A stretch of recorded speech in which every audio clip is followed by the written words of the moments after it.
नमस्कार, स्वराज एक्सप्रेस में आप सभी का स्वागत है। मैं हूं आपके साथ कविता पांडे। बुलेटिन की शुरुआत बड़ी खबर के साथ, जहां इंदौर के क्लर्क कॉलोनी में 3 मंजिला इमारत में आग लग गई। आग में जलकर बुजुर्ग महिला की मौत की पुष्टि हुई है। बुजुर्ग महिला पैरालिसिस थी। 25 वर्षीय युवक भी गंभीर रूप से झुलसा है। मौके पर फायरकर्मी और पुलिस भी पहुंची। आग लगने का कारण अज्ञात। तो मौके पर फायरकर्मी और पुलिस भी पहुंची। तो इंदौर के क्लर्क कॉलोनी में 3 मंजिला इमारत में आग लग गई। आग में जलकर बुजुर्ग महिला की मौत हो गई। और बता दें कि बुजुर्ग महिला को पैरालिसिस रोग था। तो 25 वर्षीय युवक भी गंभीर रूप से झुलसा। मौके पर फायरकर्मी और पुलिस भी पहुंची। तो क्लर्क कॉलोनी में 3 मंजिला इमारत में आग लग गई। आग में जलकर बुजुर्ग महिला की मौत हो गई। बता दें कि बुजुर्ग महिला को पैरालिसिस रोग था और 25 वर्षीय युवक भी गंभीर रूप से झुलसा है। और मौके पर फायरकर्मी और पुलिस भी पहुंची है। तो क्लर्क कॉलोनी में 3 मंजिला इमारत में आग लगी है। आग में जलकर बुजुर्ग महिला की मौत हो गई। बुजुर्ग महिला को पैरालिसिस रोग था।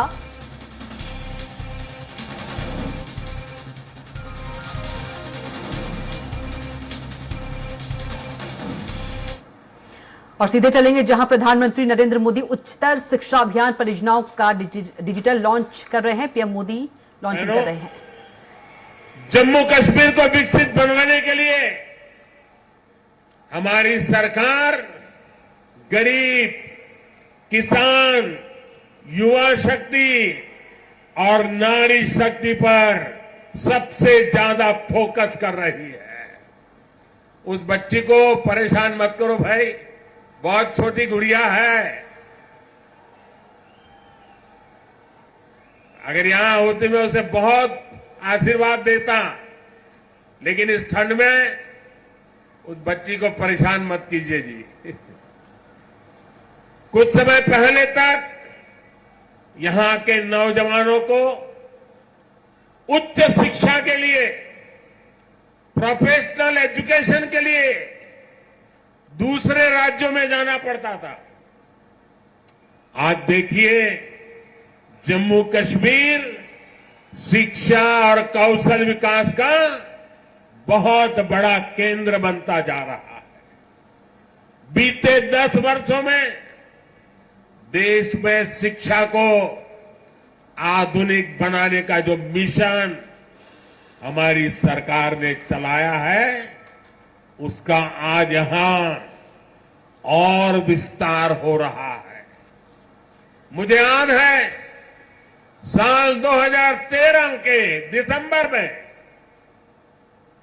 जिसका जितेंद्र जी अभी उल्लेख कर रहे थे, जब मैं बीजेपी के ललकार रैली में आया था,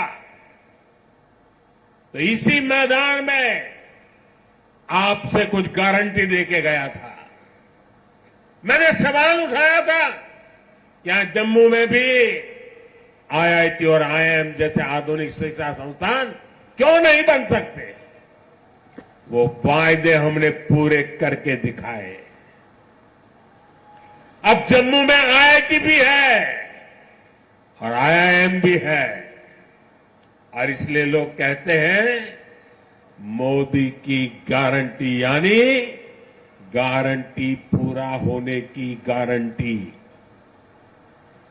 आज यहां आईआईटी जम्मू के एकेडमिक कॉम्प्लेक्स और हॉस्टल का लोकार्पण हुआ है।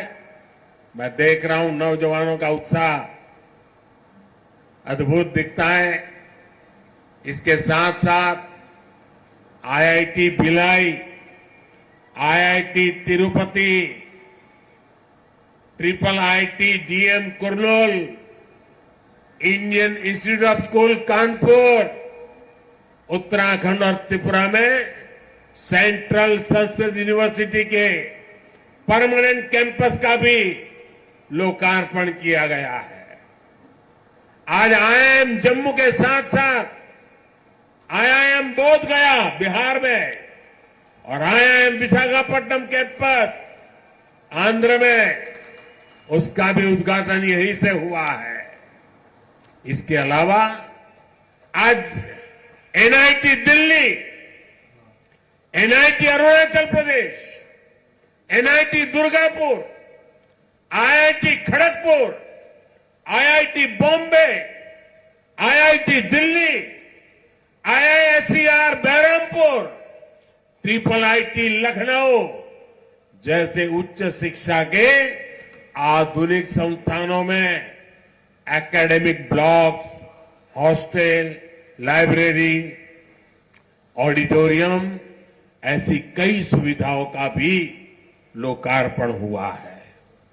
साथियों, 10 साल पहले तक शिक्षा और कौशल के क्षेत्र में इस स्केल पर सोचना भी मुश्किल था, लेकिन ये नया भारत है।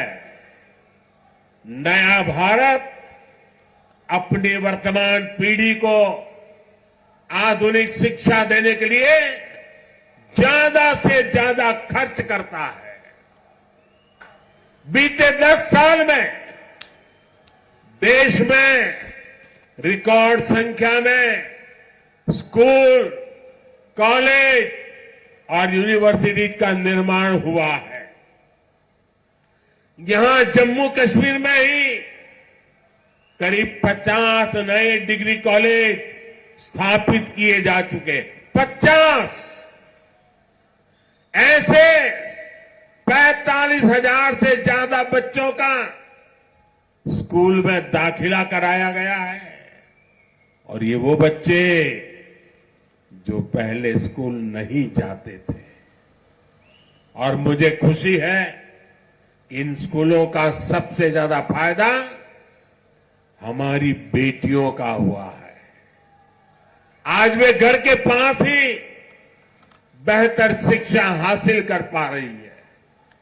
एक वो दिन थे जब स्कूल जलाए जाते थे, एक आज का दिन है जब स्कूल सजाए जाते हैं।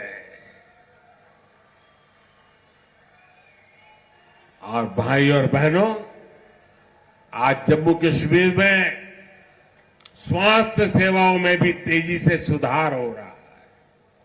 2014 से पहले जम्मू कश्मीर में मेडिकल कॉलेज की संख्या सिर्फ 4 थी। यही वही आज मेडिकल कॉलेज की संख्या बढ़कर 4 से बढ़कर 12 हो गई है। 2014 में एमबीबीएस की 500 सीटों के मुकाबले आज 1300 से अधिक एमबीबीएस की सीट यहां पर है। 2014 से पहले यहां पर एक भी मेडिकल पीजी की सीट नहीं थी। वहीं आज उनकी संख्या बढ़कर 650 से अधिक हो गई है। 4 सालों में यहां करीब 45 नए नर्सिंग और पैरामेडिक कॉलेज खोले जा चुके हैं। इनमें सैकड़ों नई सीटें जोड़ी गई है। जम्मू कश्मीर देश का ऐसा राज्य है जहां 2 एम्स बन रहे हैं। इनमें से एक एम्स जम्मू का उद्घाटन आज करने का मुझे सौभाग्य मिला है। जो बड़ी उम्र के साथी यहां आए हैं, जो मुझे सुन रहे हैं, उनके लिए तो ये कल्पना से भी परे था।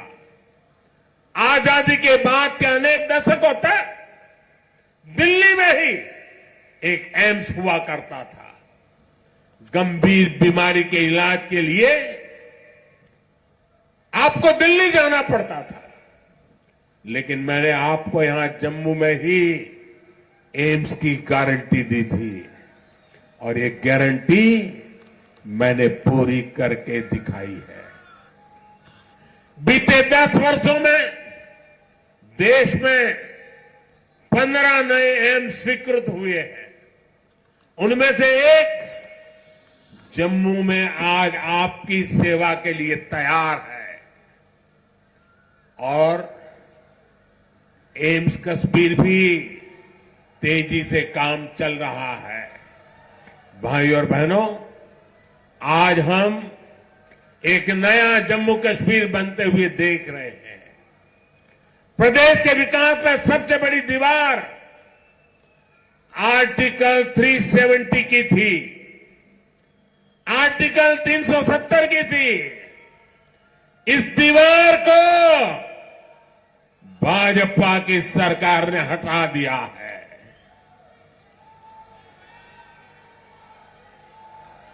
अब जम्मू कश्मीर एक संतुलित विकास की ओर बढ़ रहा है।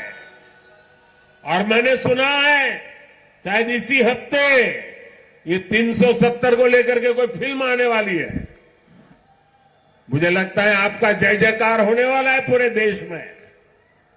मुझे पता नहीं है फिल्म कैसी है। मैंने कल ही कहीं किसी टीवी पे सुना कि ऐसी कोई 370 पे फिल्म आ रही है। अच्छा है, लोगों को सही जानकारी मिलने में काम आएगी। साथियों, ये 370 की ताकत देखिए। 370 जाने के कारण आज मैंने हिम्मत के साथ देशवासियों को कहा है कि अगले चुनाव में भाजपा को 370 दीजिए और एनडीए को 400 पार कर दीजिए।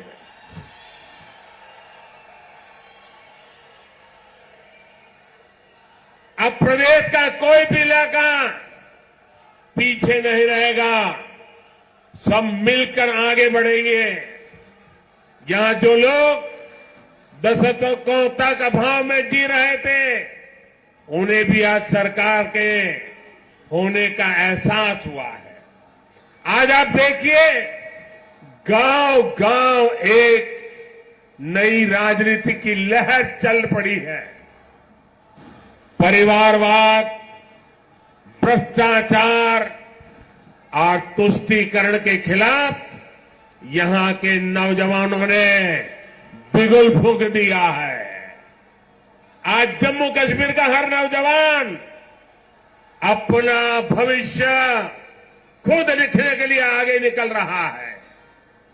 जहां कभी बंद और हड़ताल का सन्नाटा रहता था, वहां अब जिंदगी की चहल पहल दिखाई देती है। साथियों, जिन लोगों ने जम्मू कश्मीर में दशकों तक सरकार चलाई, उन्होंने कभी आपकी आशाओं आकांक्षाओं की परवाह नहीं की। पहले की सरकारों ने तो यहां रहने वाले हमारे फौजी भाइयों तक का सम्मान नहीं किया। कांग्रेस सरकार 40 साल तक फौजियों से झूठे देती रही, झूठ बोलती रही कि 1 रैंक 1 पेंशन लाएगी। लेकिन 1 रैंक 1 पेंशन का फायदा भाजपा सरकार ने पूरा किया। ओआरओपी की वजह से यहां जम्मू के ही पूर्व सैनिकों को, फौजियों को 1600 करोड़ रुपए से ज्यादा मिले। जब संवेदनशील सरकार हो, जब आपकी भावनाएं समझने वाली सरकार हो, तो ऐसे ही तेज गति से काम करती है। साथियों, भारत के संविधान में जिस सामाजिक न्याय का भरोसा दिया गया है, वो भरोसा पहली बार जम्मू कश्मीर के सामान्य जन को भी मिला है। हमारे शरणार्थी परिवार हो, वाल्मीकि समुदाय हो, सफाई कर्मचारी हो, उनको लोकतांत्रिक हक मिला है। वाल्मीकि समुदाय को एससी कैटेगरी का लाभ मिलने की वर्षों पुरानी मांग पूरी हुई है। पद्दारी जनजाति, पहाड़ी जातीय समूह, गड्ढा ब्राह्मण और कोली समुदाय को अनुसूचित जनजाति में शामिल किया गया है। अनुसूचित जनजातियों के लिए विधानसभा में सीटें आरक्षित हुई है। पंचायत, नगर पालिका और नगर निगम में ओबीसी को आरक्षण दिया गया है। सबका साथ, सबका विकास, सबका विश्वास और सबका प्रयास, यही मंत्र तो विकसित जम्मू कश्मीर की बुनियाद है। साथियों, जम्मू कश्मीर में हो रहे विकास कार्यों का बहुत बड़ा लाभ हमारी माताओं, बहनों, बेटियों को हुआ है। हमारी सरकार जो पक्के घर बनवा रही है, उनमें से ज्यादातर घर महिलाओं के नाम है। हर घर जल योजना ने हजारों की संख्या में शौचालयों के निर्माण ने, आयुष्मान योजना के तहत 5 लाख रुपए तक के मुफ्त इलाज ने यहां की बहनों, बेटियों का जीवन बहुत आसान बनाया। आर्टिकल 370 हटने के बाद हमारी बहनों को वो हक भी मिले हैं जिनसे पहले उनके वंचित रखा गया था। साथियों, आपने नमो ड्रोन दीदी योजना के बारे में भी सुना होगा। मोदी की गारंटी है कि हमारी बहनों को ड्रोन पायलट बनाया जाएगा। मैं कल एक बहन का इंटरव्यू देख रहा था, वो कह रही थी मुझे तो साइकिल चलाना भी नहीं आता था और आज मैं ट्रेनिंग के बाद ड्रोन पायलट बनकर के घर जा रही हूं। देश में बहुत बड़ी संख्या में बहनों की ट्रेनिंग शुरू भी हो चुकी है। इसके लिए हमने हजारों स्वयं सहायता समूहों को ड्रोन देने का निर्णय लिया है। लाखों रुपए के इन ड्रोन से खेती और बागवानी में मदद मिलेगी। खाद हो, कीटनाशक हो, इनके छिड़काव का काम बहुत आसान हो जाएगा और बहनों को इससे अतिरिक्त कमाई होगी। भाई और बहनों, पहले भारत के बाकी हिस्से में एक काम होता था और जम्मू कश्मीर में उसका लाभ या